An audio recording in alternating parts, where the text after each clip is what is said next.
Tonight, a light at the end of the tunnel. It could make a difference to our lives from now on. As the first patients in the UK receive their COVID vaccines, the United States prepares for distribution as soon as the FDA grants approval. And Joe Biden builds his cabinet. It was a rigged election. The latest on President Trump's continued fight against the election results. Plus, meet the man tapped to take the helm at the Pentagon. All this and more tonight on Faith Nation.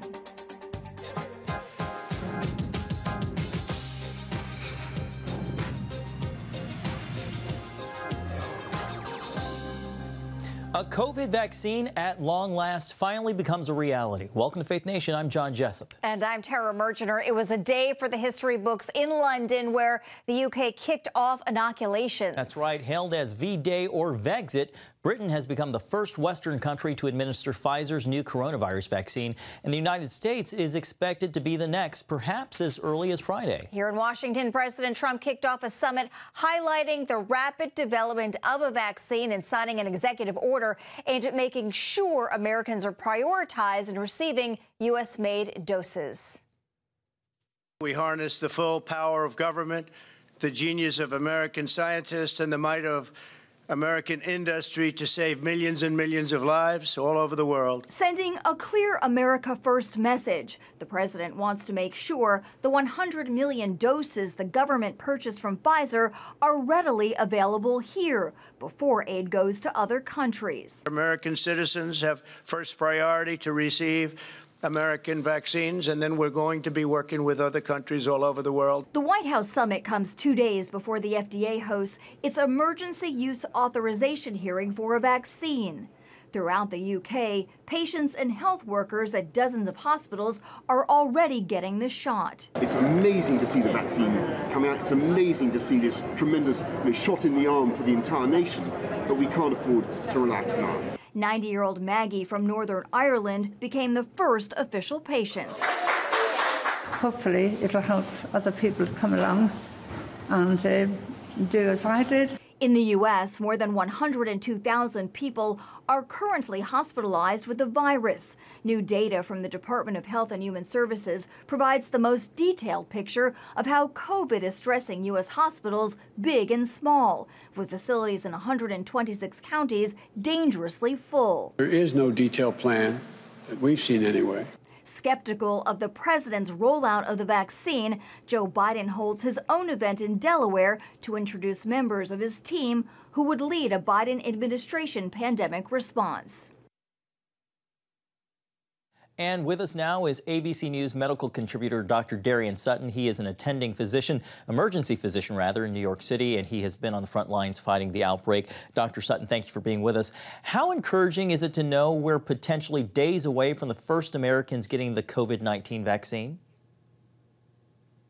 It's incredibly encouraging. We've seen right now in the UK, the first patients have been vaccinated, and hopefully that will be a similar future for the United States. We have to wait up until December 10th, I believe this Thursday, where we'll have more information about possible emergency use authorization clearance for the Pfizer vaccine. How many Americans need to be vaccinated to effectively put an end to the pandemic, and how do we reach that targeted vaccination rate?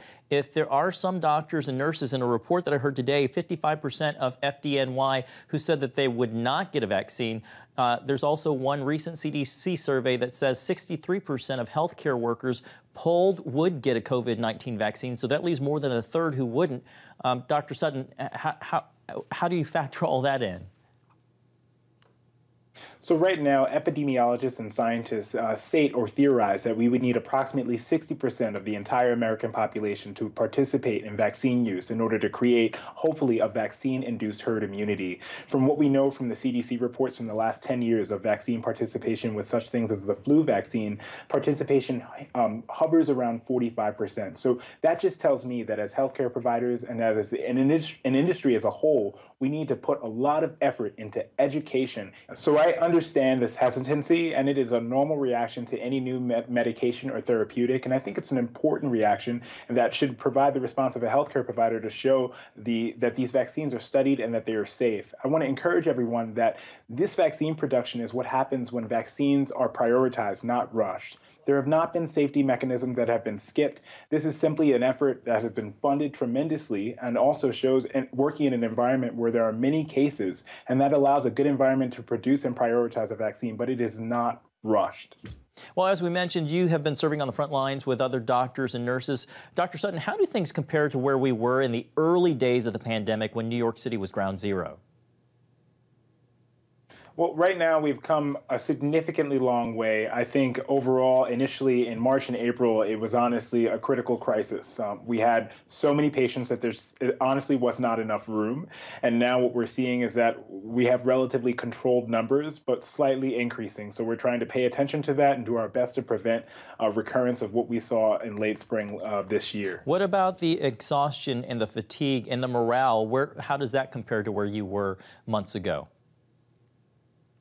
It's significantly lower. I think everyone is honestly exhausted, not only from fighting this virus inside of the hospital, but also trying to prove this to some of our friends who may not physically see it on a daily basis like we do. One of the main issues right now is that our staff are just tired. We're just simply tired.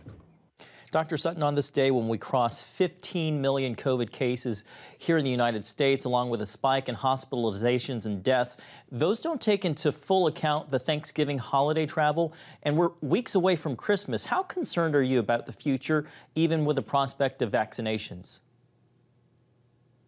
I'm incredibly concerned, and I'm really happy that you brought this point up, because right now the numbers in terms of hospitalizations that we're seeing are more likely indicative of our behavior at the end of October and early November. We have yet to see the response or what's going to happen after the significant holiday travel that we saw over the Thanksgiving weekend, and we have to prepare for that. We also have to get ready for the next holiday. And so my advice to everyone is, if you have any travel that is unnecessary, I would put it on hold, and family gatherings, unfortunately, just can't happen at the level that they've happened last year.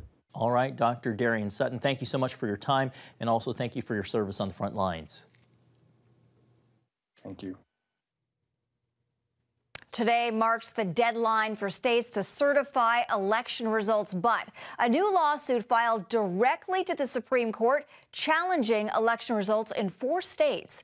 CBN's White House correspondent Ben Kennedy joining us now with the details. Ben, this is one state filing a lawsuit against other states. Yeah, Terry, you're right. Texas filed a lawsuit against Georgia, Michigan, Pennsylvania, and Wisconsin today in the Supreme Court, seeking to invalidate their election results. I spoke to Hans von Spakovsky with the Heritage Foundation moments ago, who said this is pretty much a long shot to succeed in court. This lawsuit filed by Texas is kind of the legal equivalent of a Hail Mary pass. They make some pretty good arguments in the lawsuit that they have filed, but I'm not sure that the U.S. Supreme Court will want to take up a case that could potentially change the outcome of elections in 4 states. Texas Attorney General filed the lawsuit on safe harbor date, which falls 6 days before the Electoral College casts votes for president and vice president. The Electoral College is set to meet on December 14th, and by the end of the day, every state is expected to have issues resolved and have made its election results official. But senior Trump campaign advisor Jason Miller said the contest is not decided today or on the 14th, but on January 6th. Miller said, quote, "That's when Congress actually goes through and counts the ballots." Right. It would take literally one day, call in a special session. Let's go and change the rule, make sure that we actually can do a signature check. Let's make sure, whether you're a Republican, a Democrat, an independent, that you can have full confidence in these elections. Why would we want anyone going past the first of the year, going actually into any of the certifications with any of these states, not having full confidence that the actual winner has been validated? Now, this is all happening as Supreme Court Justice Alito ordered Pennsylvania today to respond to Representative Mike Kelly's election challenge to have to toss out all the state mail-in ballots. We are still waiting to get that outcome from the high court. Meanwhile, President Trump has not conceded the election this afternoon at the White House. He hopes the next White House administration will be a continuation of his own. You just have to look at the numbers, look at what's been on tape, look at all the corruption, and we'll see. You can't win an election like that. So hopefully the next administration will be the Trump administration. Now, President Trump said if there are any lawmakers out there or Supreme Court justices who, quote, have the courage. He knows who the next president will be. Tara, John.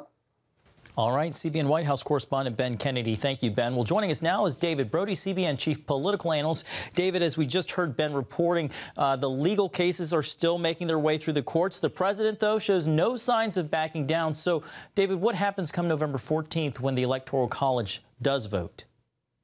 Yeah, December 14th, right. No, I got you. It's all a blur at this point. Look, I think at that point, remember, December 14th is when the Electoral College actually, as you said, votes.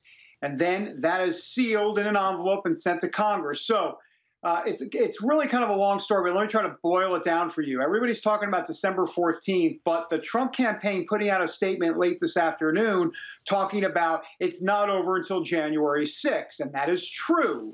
That's true from a constitutional standpoint.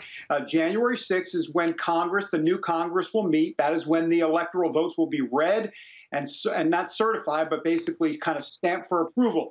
That's when it could get messy at that point. I don't want to get into all of it there, but as you know, a U.S. House member and a U.S. Senator could both object, and then it would kind of throw things into a bit of a helter-skelter moment. We can get into that in the future. Well, David, today we heard President Trump present a challenge to lawmakers and members of the Supreme Court to, quote, have enough courage, seeming to help him win the election. Any sense of what he means or how lawmakers could even help? Yeah, well, look, first of all, I'm trying to do this with a dog barking in the background. You know, this is the second time that a dog barking live on television. So, hey, look, I'm trying to do my best. But finally, we got the dog to calm down. So I'll answer the question. Look, I think the bottom line is this. Georgia, Wisconsin, Pennsylvania, I can go on. There's quite a few more. What the Trump campaign is hoping for is that even though these states have certified the votes, remember, these battleground states have certified them, still, two ways you can decertify a vote: a court or a state legislature. And what Donald Trump is hoping is some of these state legislatures in Pennsylvania and other places will step up and say, no, we don't see it that way, and they'll send their own slate of electors up. So Biden electors, because the state voted for Biden, but the state legislature says, no, it's too much in dispute, we'll send up Trump electors and let Congress figure it out in January. David, Arizona Republicans have been busy on Twitter after the state GOP asked its followers if they're willing to die in the fight to overturn the election. A lot of pushback over that tweet, even from Arizona Governor Doug Ducey. Still a lot of strong emotions here, David. Strong emotions on both sides. Look, we're not quite sure how this is going to end. I will tell you this, and we've talked about this, John, but I've told everybody to run to Costco if indeed things get even murkier than now. For example, if the Supreme Court weighs in for Trump in Pennsylvania, and that could happen sometime this week, look, then things will take a dramatic turn. And if things take a dramatic turn, that's the Costco line that I'm talking about, because people are not going to be happy on the left. And what that's going to mean, indeed, is that ultimately things could get really, really ugly in America. All right, David Brody, thank you so much for joining us. Thanks, David. Thanks. Well, a potentially history-making nomination at the Pentagon. We take a look at Joe Biden's pick to be Secretary of Defense. Hey, if you're tired and exhausted all day, you can't think clearly, and you really just need a cup or even a pot of coffee to get through your day, then join me, Dr. Josh Axe, for this new series where I'm going to teach you how to transform your diet and use essential oils and supplements to get a better night's sleep. Wake up to your best life. Call 1-800-700-7000 to get your free DVD or booklet of Protect Your Sleep today.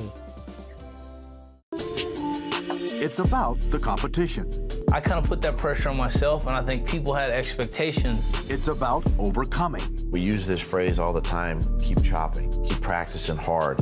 It's about going the distance. You know, I think as a father, it's my job, to lead, just be the best husband and father I can be.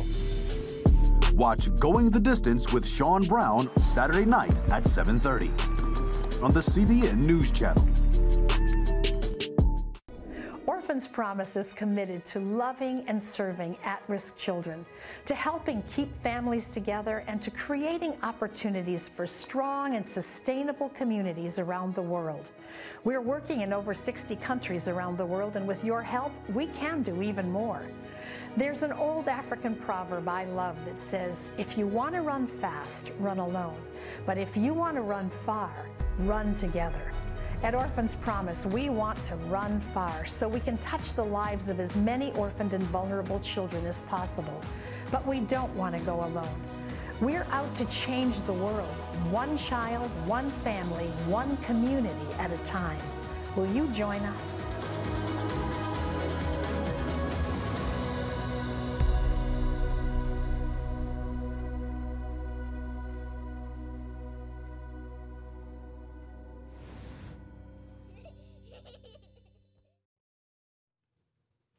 Well, as Joe Biden continues to name his potential cabinet, his pick for Secretary of Defense is getting a lot of attention. That's right, Tara. Leading the Pentagon is a pivotal role under normal circumstances, but especially now with growing tensions in the Middle East, multiple troop withdrawals, and China becoming a major military force. CBN National Security Correspondent Eric Phillips joins us now. Eric, what more are we learning about who's been tapped to lead at the Pentagon?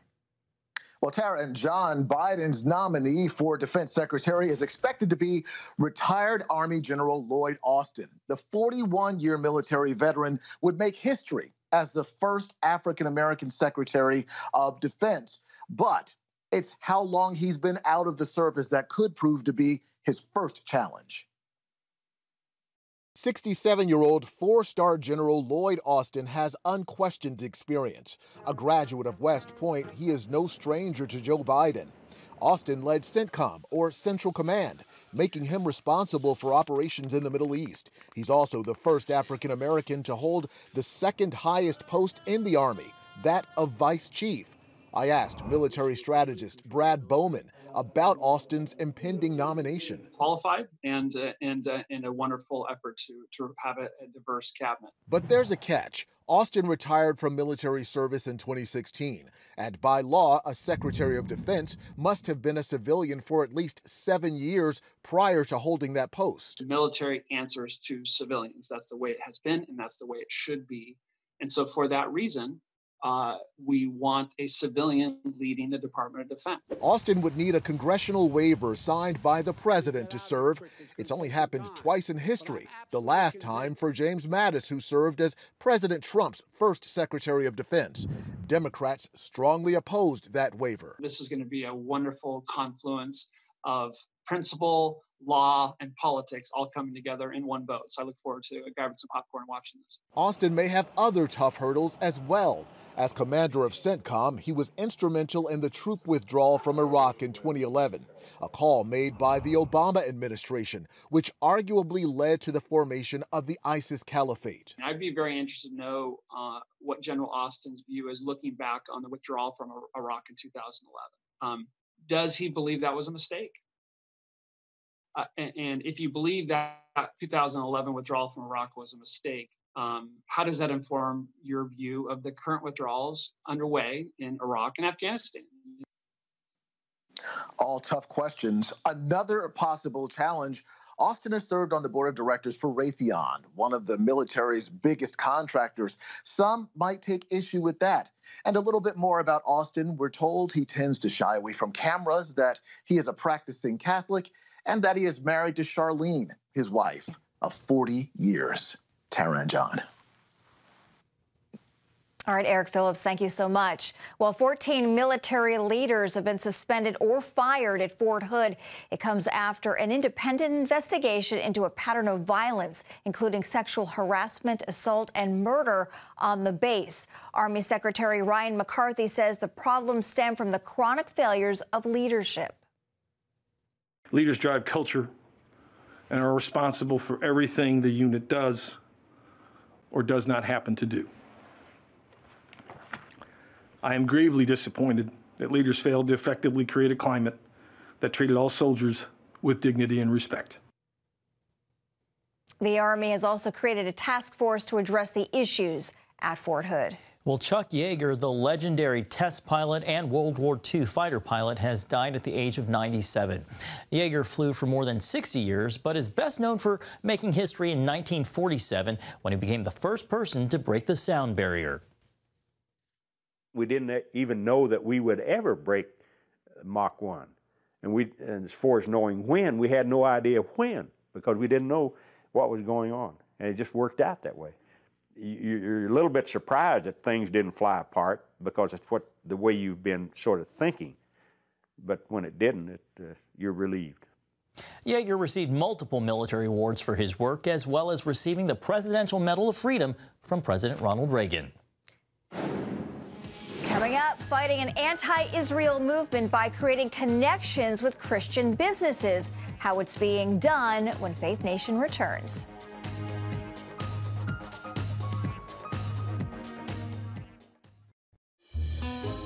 Daddy? Yeah, buddy. How many nickels are in a dollar? There are 20 nickels in a dollar. How do birds fly? Does milk really make my bones stronger? Yeah. Daddy, when we die, will we go to heaven?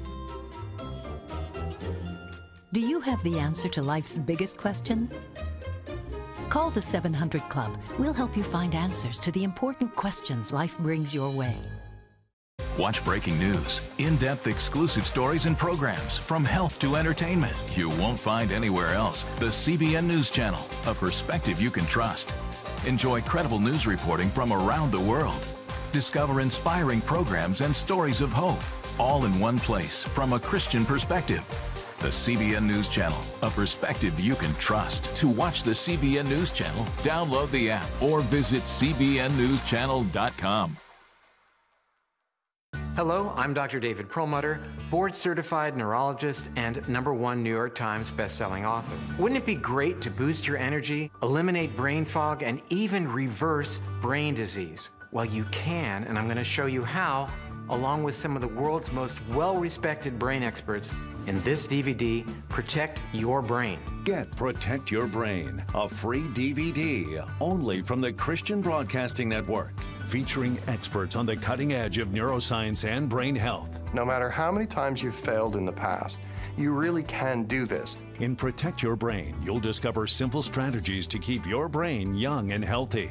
Improve your memory. Discover the gut-brain connection. In Protect Your Brain. Get your free copy at cbn.com or call 1-800-700-7000. If you want to improve the quality of your life, get the DVD Protect Your Brain and get it today. Well, welcome back. For years now, the BDS movement has urged countries, companies, and even churches to boycott and divest from any group tied to Israel. Its goal, demonize the Jewish state and damage its economy. As Chris Mitchell reports, one group has found a way to counter this tactic. It's called Arise. We thought instead of fighting the campaign to boycott, let's work on the positive level of connecting the millions of Christian business people around the world to the economy of Israel, people who are positively predisposed towards doing business in Israel. President and Executive Chairman Caleb Maya says it's all about matchmaking. We connect businesses to businesses in a very tailor-made way. Last year, some 550 business people from 35 nations attended the Arise Summit. Based on our feedback forms, we created about $34 million of immediate transactions on that one day, with an estimated economic impact of $350 million over the next 10 years. There's a great crowd of Christians around the world who want to do business with Israel, and we just want to make that process as simple and easy as possible. Since then, 2020 happened, bringing with it major impacts to Israel and the Middle East. The theme of the summit is prospering in the new normal. The new normal being both the COVID-19 reality that we all find ourselves living in, as well as the normalization of ties in the Middle East with the Gulf states, which open up enormous opportunities. While some Christians are skeptical about Israel signing on to the Abraham Accords, Maya sees the positive. As far as we're concerned, if you've been praying for the peace of Jerusalem like the Bible instructs you to, you should be extremely excited that peace is actually taking place now, and it really creates an opportunity for flourishing and economic prosperity for both peoples. Those countries have billions to invest in Israeli innovation. For instance, technologies that are used to fight COVID-19. We're going to have a speaker from an Israeli company called Aura Air, which has an air filtration system with a radius of like 300 square meters. They had developed it to kill airborne diseases in hospitals and just launched it when COVID-19 hit. This year, Myers is taking the Arise Summit online with special software to help participants keep those one-on-one relationships. So you'll go into that tab on the corner of your screen, be able to see all the other participants, filter through them with software. So you'll find people based on area of interest or industry, what they have to offer, and those exciting leads, you'll be able to set up a live video chat with them. Literally have your hallway conversation like at a physical summit. Chris Mitchell, CBN News, Jerusalem. Thank you, Chris. A real-life hero and the man who's alive today because of her. See the lengths he went to meet the mystery woman when Faith Nation returns.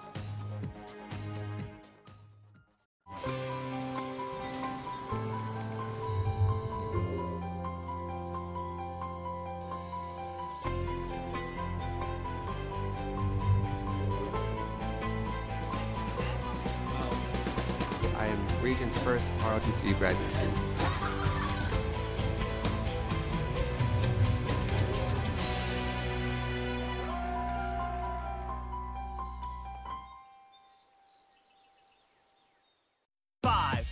Three, two, one. I'm Ephraim Graham. Welcome to Studio 5. Get on it. All that's new and now in the world of uplifting entertainment with celebrity interviews. There's a higher contribution I will make. Musical performances. I'll give you my best praise. Plus movie and TV news. See it and be uplifted. On Studio 5. Every Wednesday at 5 p.m. Eastern at cbn.com/Studio 5. How'd you like to get a redo on your health, on your body, on your arteries, so you could have the energy you had 20 years ago? The great news is you can. I'm Dr. Mike Roizen, chair of the Wellness Institute at the Cleveland Clinic. I've written 4 New York Times bestsellers.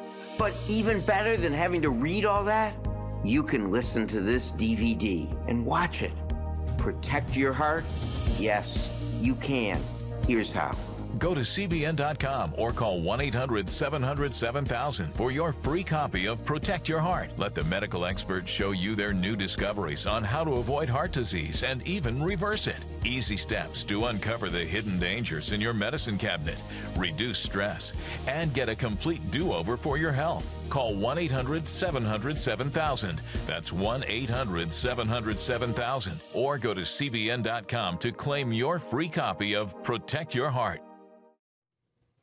Well, finally tonight, imagine this. You're in a park alone and suddenly go into cardiac arrest. You're on the verge of death when a mystery woman starts to perform CPR and saves your life. And that is what happened to a Pittsburgh man. Once recovered, he had one goal: track down the woman he calls his secret angel. So Stan Geyer turned to his local news station to get the word out and track down the woman who saved him. Luckily, Gina Wilkes was watching, and now the two have been reunited.